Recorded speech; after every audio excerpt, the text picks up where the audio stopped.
Hi, welcome to the Recovery Daily podcast. I'm your host, Rachel Abbasi. I'm a grateful recovering alcoholic and stroke survivor.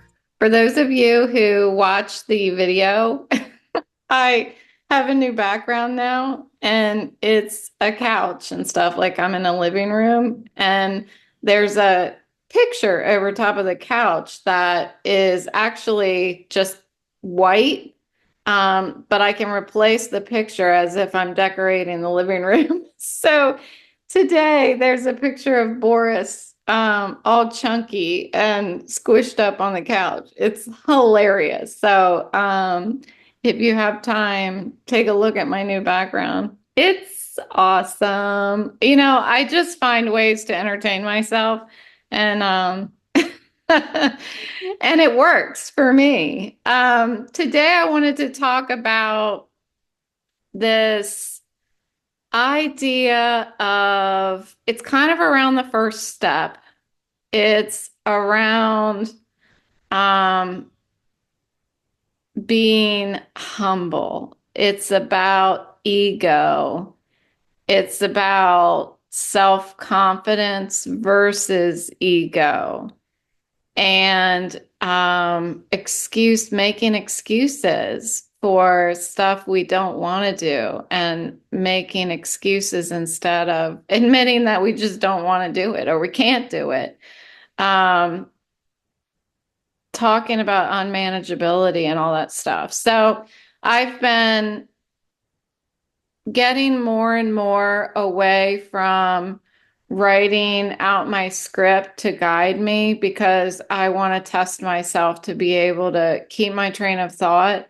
So I still have bullet points that direct me. And I'm doing okay right now. I feel pretty good this week, so that might be why I'm able to not stay on topic, but remember what I'm saying at least. So that's a small progress, small victory, I think, this week, that I've been able to start a sentence and finish it and remember what I was talking about, and even I can even start a thought and stray away from it and then come back to it. So I feel like I'm testing myself, and I'm doing pretty well so far. I mean, in my opinion. So what I was thinking about today is how, when I first got into the program, the Alcoholics Anonymous program, and I wasn't willing to do whatever it took to get sober, I made excuses. I wasn't open. I wasn't honest. I wasn't telling people what I was thinking. I wasn't telling people what I was doing. And I certainly didn't confide in anybody about anything that I was hiding.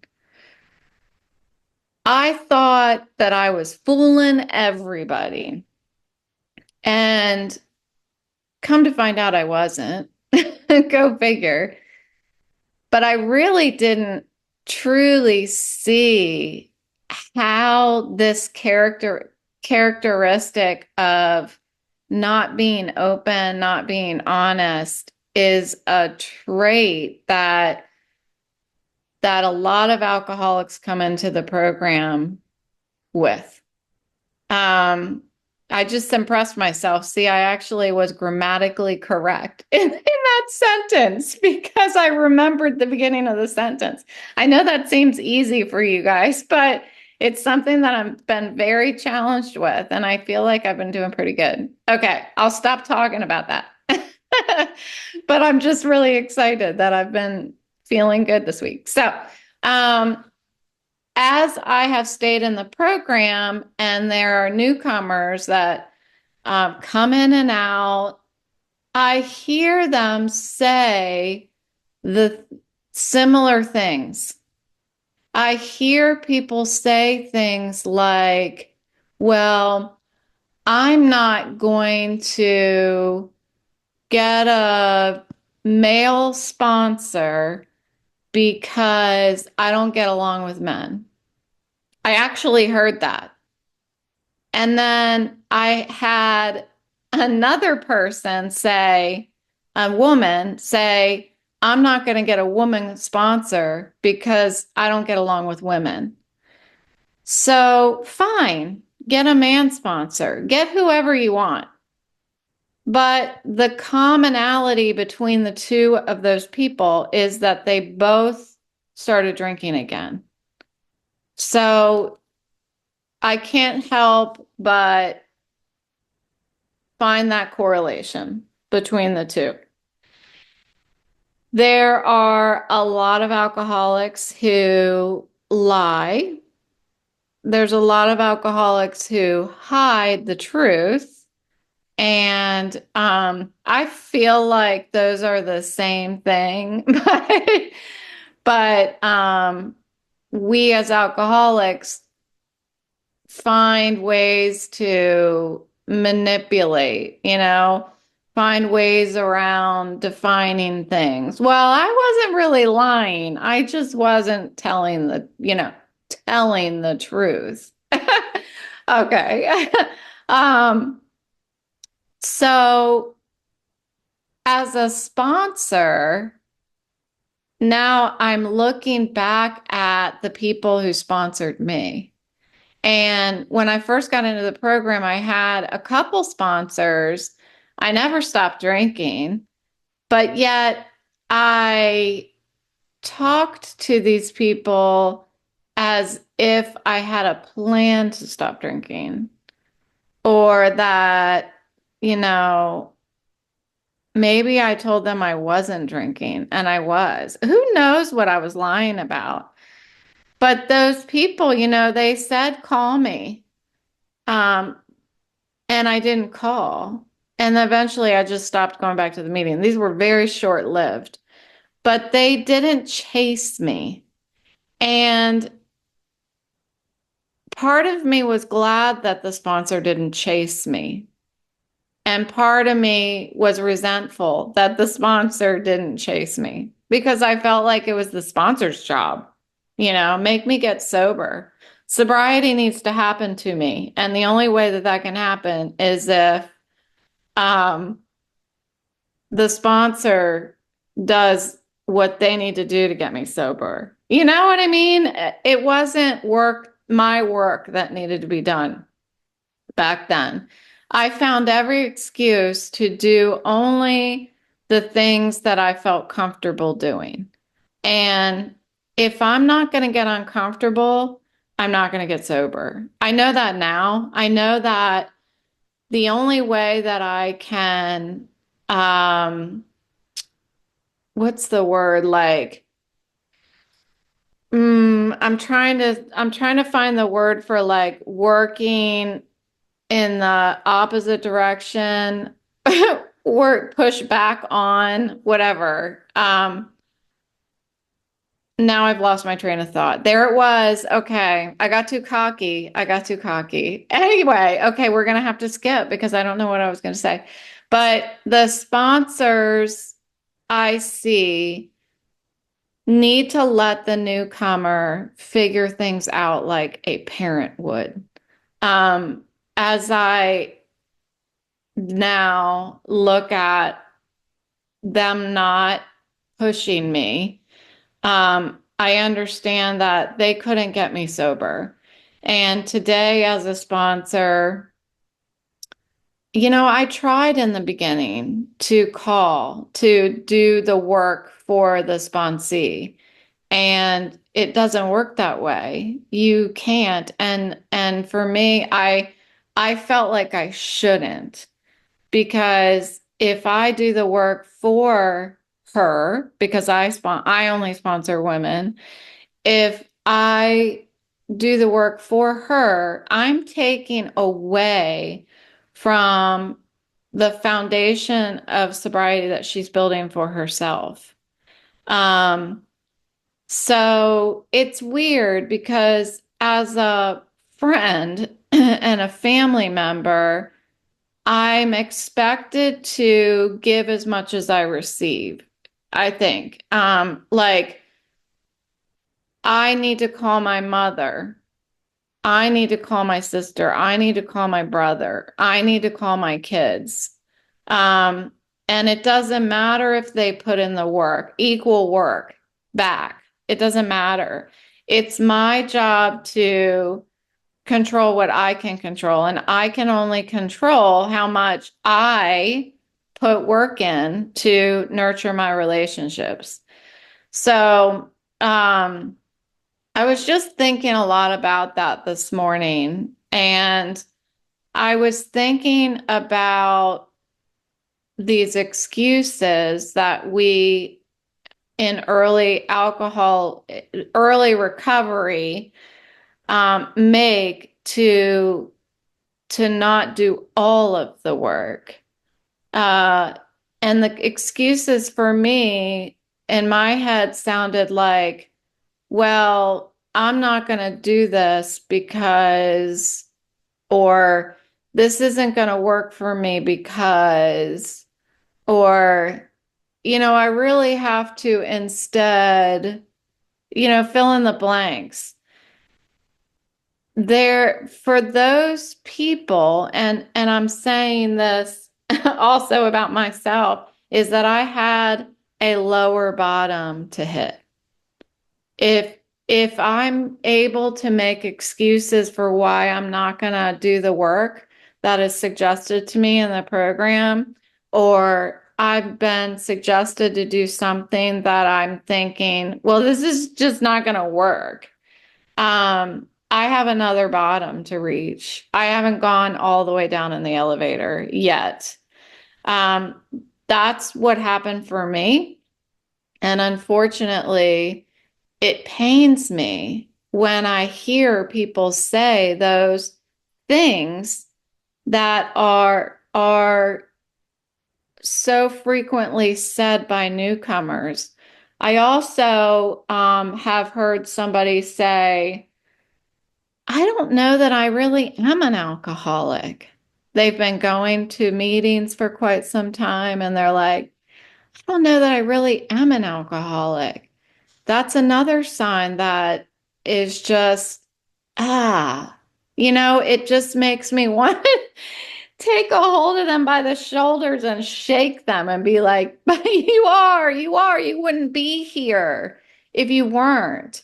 But it's almost like, meetings and fellowship are the medicine for our alcoholism. Just like I take a pill every evening for my anxiety. And I don't feel anxious because I take my pill. Just like I don't want to drink because I take my medication for my alcoholism. I go to meetings, I talk to my sponsor, um, and gosh, I do a lot of stuff. I do a lot of recovery stuff, when nobody's looking. I do my recovery stuff all day long. I'm praying while I'm walking my dogs. Like I'm doing all kinds of stuff that I don't have to tell anybody. It's nobody's business, but it keeps me sober. If I have a thought about, um, you know what? I was actually going through the coupon book for Food Lion about an hour ago. And I'm like, because what struck me is that Food Lion is having a sale on blackberries until October 22nd, and it's 6-ounce blackberry containers for $5. Three of those containers for $5. And I thought, oh, I should go through this whole magazine. And as I flipped through it, I got to Corona and some other beer. And I took longer than I should have to look at that picture because while I looked at it for a hot second, I thought, that would be delicious. And I think it's because I was talking to my husband while I was looking at it, and the word delicious came out of my mouth, whatever I was saying. We were talking about the pizza we just ate. And I said it was delicious. And the word delicious came out of my mouth right when I looked at the beer. and I took another beat. I looked at it for another beat than I normally would. And I don't like that. I don't like that stuff. Um, I don't remember what I was gonna say. But gosh, I shouldn't have said anything. I would have been doing better. I'm not gonna stop. So um when I start making excuses, that's when I'm in trouble. I'm not spiritually fit if I'm making an excuse for anything, for anything. If I'm making an excuse for why I'm not going to do yoga today, there's something wrong with me. I'm just telling you, this is for me, this is the truth. Um, and it's okay. It doesn't mean I have to do yoga today, but I know that if I don't feel like doing yoga, it is because I'm not feeling terribly enthusiastic. I'm not feeling a lot of energy. Like there is something a little down in me. I've been very happy this week, but there's always progress to be made. So, switching gears, I feel like I did not finish whatever sentence I was saying about 3 sentences ago because I told you guys I forgot what I was saying. But we're going to keep moving on. So, something I heard today in my meeting was a new perspective on unmanageability, this idea of unmanageability. So step one is that we admit that our life is unmanageable. And somebody shared about what unmanageability meant for him. And unmanageability for me meant that I wasn't like my mortgage started to get behind. I started like really getting financially in trouble because I just didn't make enough money to drink the amount of alcohol that I was drinking. That's really what happened. Um, I ended up going on a cruise with my family at one point during the depths of my alcoholism.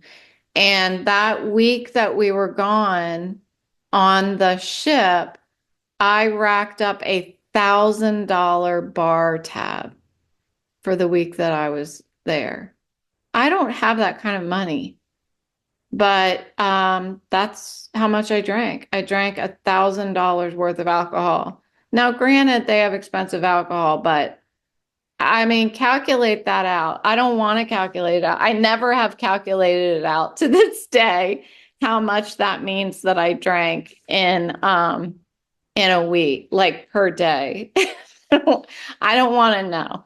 But for any of you that are interested, look up how much a drink is on a cruise ship and then calculate how many I must have had in a day. Um, Unmanageability, back to unmanageability. My finances were very much affected by my alcoholism. Um, there was also wedges that were starting to develop in my relationships. And that is because for a lot of reasons, but one is that I was trying to hide.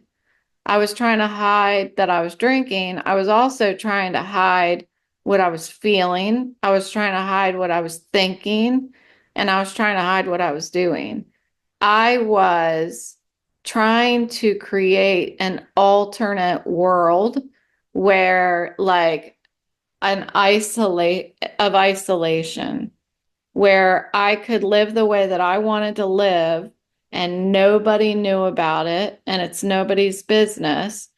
And then when need be, I would go live in everybody else's world and interact with whoever I needed to. And then I would come back into my safe little isolation place and drink the way that I wanted to drink. Um, I couldn't manage my relationships that way because more and more I started spending my time in Rachel's world of isolation and I wasn't interacting with anybody outside of it. More and more I started making excuses of why I couldn't do this or I didn't want to do that. Um, what this guy's talked about is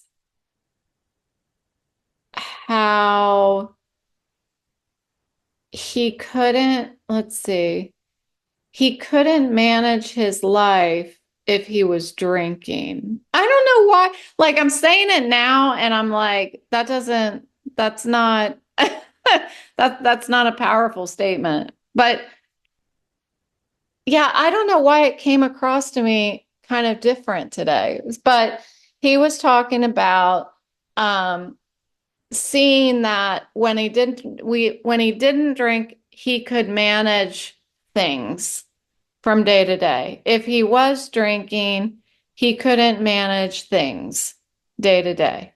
I don't know why it was profound this morning. It's not profound now. So give me a break, people. Um, Claiming that my life is unmanageable. I can't have the ego of the state of Virginia, the size of the state of Virginia, and claim unmanageability. Like, I see somebody saying, I'm not going to have a sponsor that's a man because I don't get along with men. That is ego. That's all that is. It's ego. If one thinks that they're just not my life is worth having whoever the hell wants to be my sponsor be my sponsor. And that's what this disease is. It's life and death. For me, I couldn't manage what was going on inside of me at the same time as I was trying to manage things that were going on outside of me. So when I say that I kept retreating back into this Rachel's world of isolation, that's because more and more it became a full-time job to manage what was going on inside of me. I had debilitating anxiety. I couldn't, there were times when I couldn't get out of bed physically. I was trembling so much that I couldn't even get out of bed. I remember trying to take a shower and I was just like, I was squatted down like in fetal position on the shower floor because I was just a mess. I had so much fear inside of me that how could I possibly manage what was going on outside of me? I couldn't even see what was going on outside of me. I was blinded by this wall of fear that had developed around me. All I could see was what was going on the inside. And I felt like when I first started going to meetings, there is nobody here that will ever understand the fear and the anxiety that is going on inside of me. It's impossible for anybody to feel this amount of fear and anxiety. And guess what? You've heard the end of this story. There were other people who told my story. There were other people who explained the fear and anxiety that was inside of me. You know, the thought that I was unique like that kept me sick for a really long time. Um, I never saw that as ego. but ego is what it was. Um, I feel like ego is something that's mean and bitchy, and ego is courageous and brave, and um, you know, swell up your chest ego. But that is not, ego doesn't have to look like that. Ego can look like just this feeling that we're unique. And I think that this feeling of being unique has gotten me in trouble in so many times throughout my life. I think the most recent time that feeling of uniqueness got me in trouble was in my stroke recovery, dealing with my vestibular disorder and all of this stuff. Like I don't blame myself or feel like it's my fault that I felt like I was unique. I truly just couldn't find anybody that had the same symptoms as me. It took 3 years for me to find other people that were suffering the way that I was. And thank God that I did. Thank God that I knew that I wasn't unique. Even though I couldn't find anybody, I knew that there had to be somebody. And I only know that because I've told you guys over and over and over again since we started this podcast that I'm not unique. I say it all the time. We're not unique. Guess what? We're not unique. And it's because I repeated that so many times that I just knew it. I inherently knew it, that there was going to be somebody out there suffering like me with the same symptoms. They're few and far between. I have yet to find one that really mirrors what I'm dealing with. But that's just because I'm a human being and our bodies are so complex, our brains are so complex. But the fact that I can talk to these people in this vestibular support group, and they say, "Oh yeah, I know what that's like." I went to two vestibular support groups on Tuesday, and that was really awesome. It was really awesome to be validated, to be reassured that you're right. Thank God you kept fighting for yourself because you're not unique at all. I think that thinking that we're special and thinking that we're unique are two very different things. And it's not healthy for me to think that I'm unique. I have unique experiences, but feelings that I feel, thoughts that I think, all of that stuff is not unique. It's just not. I told you I wrote poems like for 20 years of my life, and I wrote them because I thought, now I am the only one in the world who can think, who can put to words these feelings that I'm having. They're so unique. And that's just not true. And I can laugh at myself now, but really what it was is I was a teenager. I was in my 20s. I was in my 20s and 30s. And I was learning about what it's like to live. And then on top of that, I had the disease of alcoholism. And it was just exacerbating this issue of isolation, feeling like I'm unique. Um, so that's what I have today. And I think that it's important for me to be open about things that are unusual, things that I feel that might be unusual. I reach out to my sponsor and say something to her about it. I think it's great to be confident.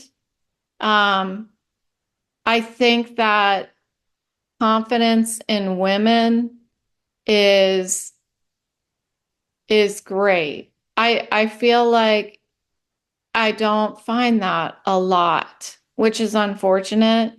But there are some folks that I've run across that are newcomers that are very confident, and their confidence is inhibiting their progress in recovery. It's important to decipher between confidence and humility and ego and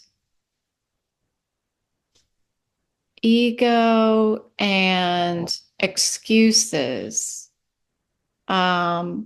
uniqueness and being special. And what do I mean by being special? I think that my recovery situation is a special situation. I think that it doesn't happen to a lot of people. I think my symptoms are special, but they're not unique. And special means that, to me, that there's other people like me. Uniqueness tends to me to mean you're the only one like this. And I don't ever want to feel that way again. I don't ever want to feel again like I'm the only one like this, or I'm the only one who feels this way. That's dangerous for me. So that's what I got. And I'm hoping that that message came across as I intended. So thanks for listening today. Tomorrow I'll show up with another background, or the same background, a new portrait on the wall. Thanks for joining me. I'll talk to you tomorrow.